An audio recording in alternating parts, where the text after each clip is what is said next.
Hi, this is Andrew, and I'm going to be doing another KeyForge deck reveal for you. Uh, this is going to be a Van Dyke Roundtown Hunter. I opened this up earlier today in a sealed tournament that I did. It was a single game per match, pretty straight up tournament with about 18 people. And spoiler alert, I did not make it into the top cut. This deck went 2-2, although I feel pretty strongly it could have done better. I could have, I think, made it at least 3-1, but we'll see. Okay, so yeah, I'm pretty excited to get out and play this some more just to see if I can unlock a little more potential from it. I feel it has a pretty decent logos and a very good sanctum. The Mars is what I felt like let me down the most, and I'll go ahead and show you as we go along. Again, this is Van Dyke, Roundtown Hunter, Logos, Mars, Sanctum, and let's get started. So start out with Logos, Bouncing Death Quark. This is very good in general, just for getting rid of pesky creatures. And in this deck, I felt like small creatures I had no problem with, but with bigger ones, it was nice to have a way to just hard remove them. Fogify, gain an amber, your opponent can't attack you next turn. Interdimensional Graft. And so this is where I get into where this deck, I think, was decently strong. It has in each of the three houses some way to really mess around with the opponent's amber. And so this is the one that's in Logos, Interdimensional Graft. My last matchup today with this deck, I managed to, I think, steal about 4 this way, so that was great. It ultimately wasn't enough, so there you go. But this can be nice if you get it at the right time. It's especially good if you have good archive effects, so you can save it for the right time, and you'll see this deck does have that. So lab work, gain amber, archive a card. This deck has 2 phase shifts, and I felt like I pretty much always had good targets for the phase shifts. So phase shift, in some ways it's you might think of it like a dead card, right? Because it's I have 2 of these, so that means really only 34 actually interesting cards. But actually, because of the way that draw works in KeyForge, it really doesn't detract. You're gonna play this. You're gonna play a card from some other house, and then you're gonna get to draw. So it really works out pretty nicely. And again, here I pretty much always felt like I had something good to do with it. So liked having those. Sloppy lab work.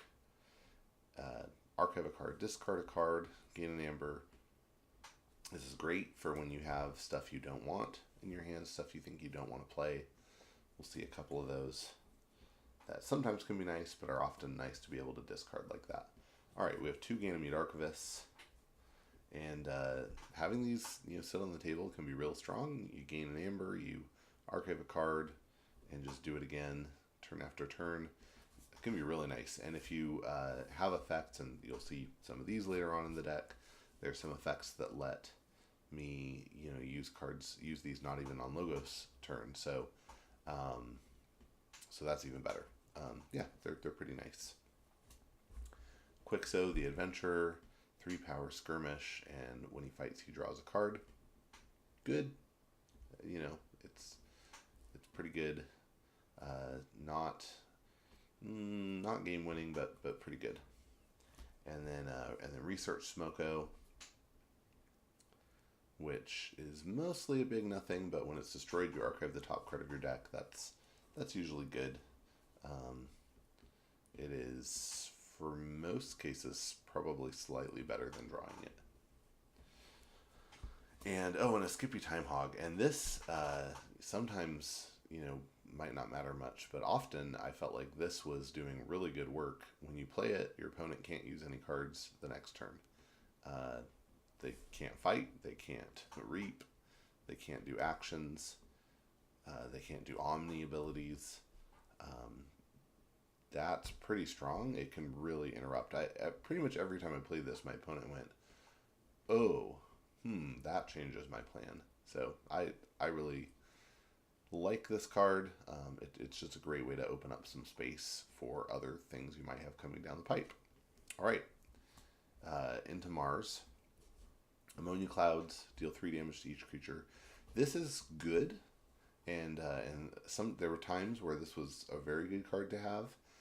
The issue with it in this deck is because this has, you'll see it has more, because it has so many creatures that are down in that 3 and lower range.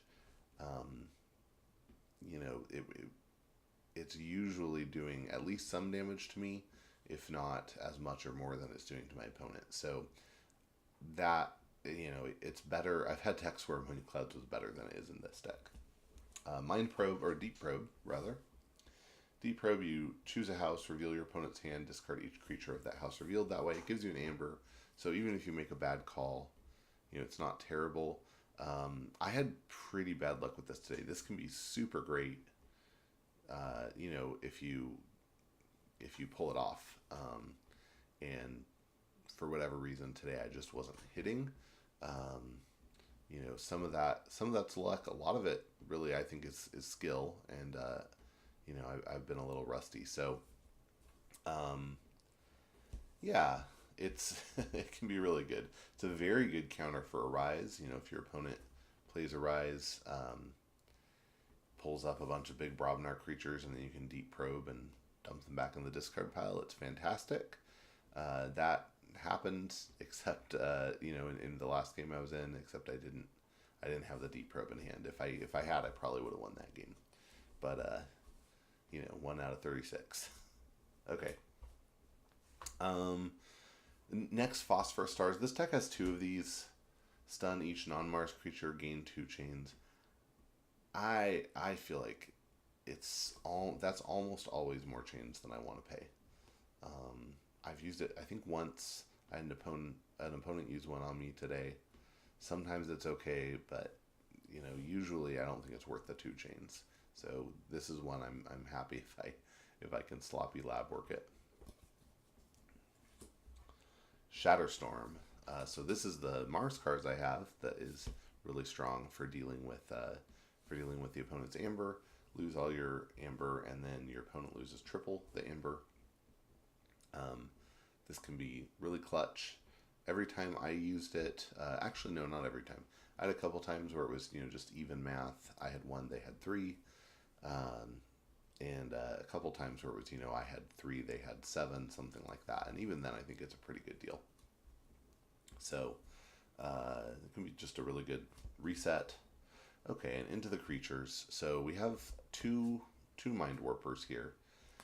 Mind Warpers, power 2, elusive, and action. Choose an enemy creature, captures 1 from its own side. This is strictly worse than steel, almost strictly worse. It's a slow steel. It's an okay card. It's not a great card. And again, this just dies to Ammonia Clouds or Poison Wave, a lot of things. And next we have 3 Exili Marauders.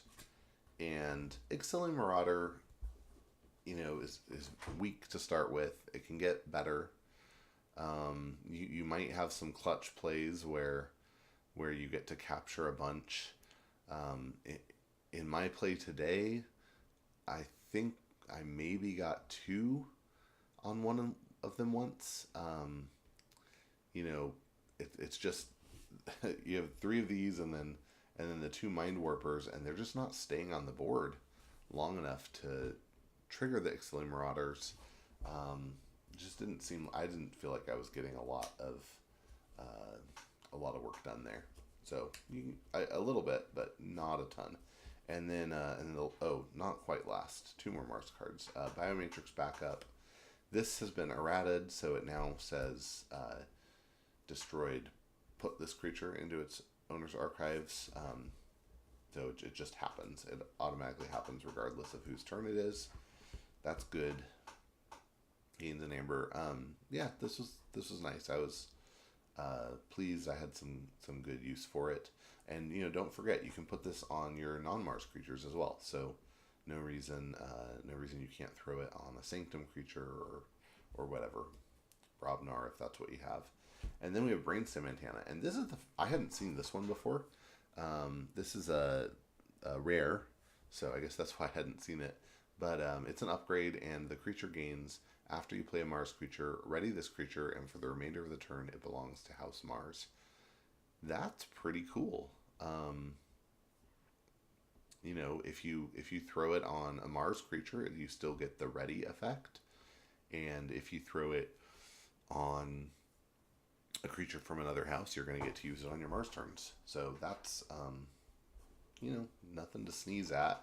Now, I could be wrong about this. My understanding of how this works with the Exilium Marauders is that, because it says after you play a Mars creature, that means, I would resolve the play effect, and then this would trigger. So, all that to say, this doesn't count the creature it's attached to as a ready Mars creature for the purpose of an Exilium Marauder, the playing of which triggers this. So if I play one Exilium Marauder, and that triggers this upgrade, and then I play another Exilium Marauder, the second one, takes advantage of whatever creature has this being a ready Mars creature. But the first, the one that triggers it, won't be able to take advantage of it. As far as I understand it, if somebody, finds out better, then feel free to correct me. Okay. Next, oh, you know what? Before I go into logos, I just want to say, so looking at the the logo stuff here, again, like I said, it's a lot of pretty low power. It's actually not that many creatures at all. It's 4 creatures, 5 creatures. They're all low power. There's a lot of you have to do this to do that effects. Not a lot of, no mothers or anything like that. The events, the actions are pretty good. Then in the Mars side, again, little creatures here. And then we have the Poison Wave. The Shatter Storm is good.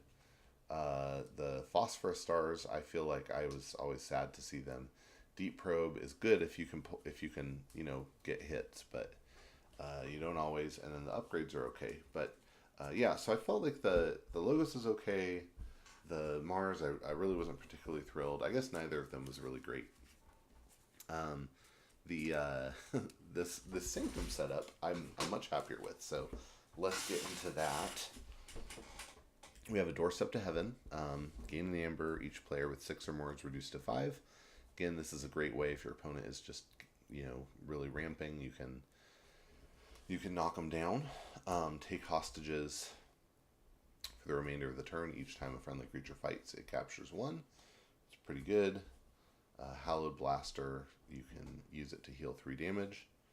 Champion and Aphiel has Taunt, 6 power, 1 strength. That's pretty straightforward and good if you put it next to the right things. Champion Tabris or Tabri, one of those, 6 power, 2 armor, and when she fights, she captures 1. That's, it's good. That's good.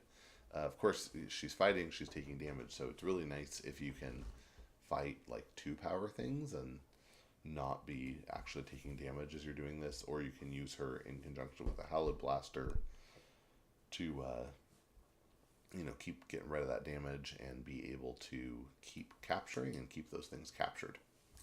Commander Remiel, one of my favorite cards for sure. 3 power. But again, I have to point out, here's one of those 3 power. So, not good with ammonia clouds. But Commander Remiel reaps, and you can use a friendly non-sanctum creature, such as a Ganymede Archivist, something like that. And by the way, take hostages. If you play take hostages and then you fight with your Exilium Marauders, they can capture more, which is cool. Although they have to fight. Frankus, 6 power, 1 armor. After an enemy creature is destroyed fighting Frankus, Frankus captures 1. This is interesting. Now that that fighting happens whether Frankus does the fighting or the other the enemy creature does. It's really interesting though. I mean, comparing Frankus and Tabris, they do really similar things. Um, Tabris has that extra armor, which is strong. I suppose the thing that Frankus has going for him is, if a dust imp fights Frankus, attacks him, he'll capture one. Tabris wouldn't. But really, it seems to me like Tabris is like a strictly better card than Frankus in 90% of the time, and they're both uncommon. So it's just an uh, interesting little comparison there. Lord Golgotha. I didn't get to use this as much as I'd hoped. I would get it played, but kind of always either too late or it'd get stunned right after. I suppose that's good. It means that the opponent was having to deal with it. But if you can get it out and be using it, you can do a lot. So it does good work. Before it fights, it deals 3 damage to each neighbor of the creature it's attacking. And then Numquid the Fair. Uh, Numquid can be really great. Numquid's never bad. She's going to destroy an enemy creature no matter what. And if your opponent has a lot more board state than you, you're going to get to destroy a bunch more. Got in a situation where my opponent had huge Brobnar creatures, and Numquid let me get rid of them. It was too little, too late, but it was if it had come maybe a turn earlier, it would have been pretty game changing. And yeah, never bad, because even if you have way more than your opponent, you still get to destroy one. And then we have Raiding Knight, play, capture one, 4 power, 2 armor. That's not bad. Staunch Knight, 4 power, 2 armor, but when it's on a flank, it's really 6 power. And then the last card here, this is an upgrade I hadn't seen before. Again, it's a rare. Mantle of the Zealot, and the creature you put it on gains. You may use this creature as if it belonged to the active house. That's really interesting because it doesn't say it belongs to the active house. It just says, you may use it as if it belonged to the active house. So, for example, this wouldn't make your creature be Mars so that you could squawker it to ready it or something like that. But it does let you use it on every turn. So that's pretty cool. That seems really strong to me. I remember when I saw Experimental Therapy and I thought, oh, that's a really strong card. But Experimental Therapy has some drawbacks, right? Because it stuns the creature and it actually makes it a part of every house. Whereas this one, you can use it right away because you don't have to stun and exhaust the creature, and it doesn't suddenly make the card a target for every hate card under the sun. So yeah, anyway, I feel like that Sanctum setup was really great. It got me in trouble my first game because I just totally controlled the board, and my opponent had 2 copies of Glorious Few and was able to use my advantage to her advantage and gain a lot of amber that way.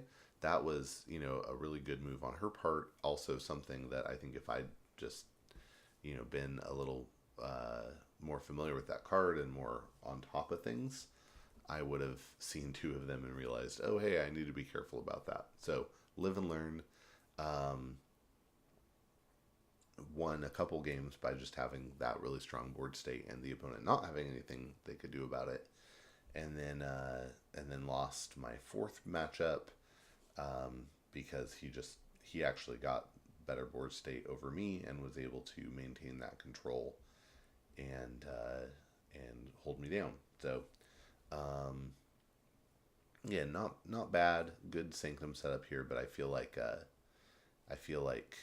the Logos and especially Mars could use a little help. With that said, I'll just show you really quick. This isn't really new stuff at this point to anybody, but this is my participation swag. Untamed, Wild Tiger, Chain Tracker, and then 3 more of the Sanctum Stun Trackers, which are pretty cool. So anyway, that's it. Oh yeah, and I mentioned I hadn't been on for a while. Um, I had visited family over Christmas, and then we did a trip to India actually, which was super fun. And I thought, oh well, when we get back from that, it'll just be so great. I'll get to go play some KeyForge, and the first 2 weekends back after that, we had commitments. The next weekend, I actually had a close friend and mentor pass away, and had to go participate in the memorial service for him. And then yesterday, my wife ran a hoedown, and I tried to help her with that. It was lots of fun, but kept me away from KeyForge. So I was really glad my local store moved it to Sunday. I was able to go there today and get my butt kicked, but it was a lot of fun. And anyway, hope you enjoyed seeing this deck, and go out and keep forging keys.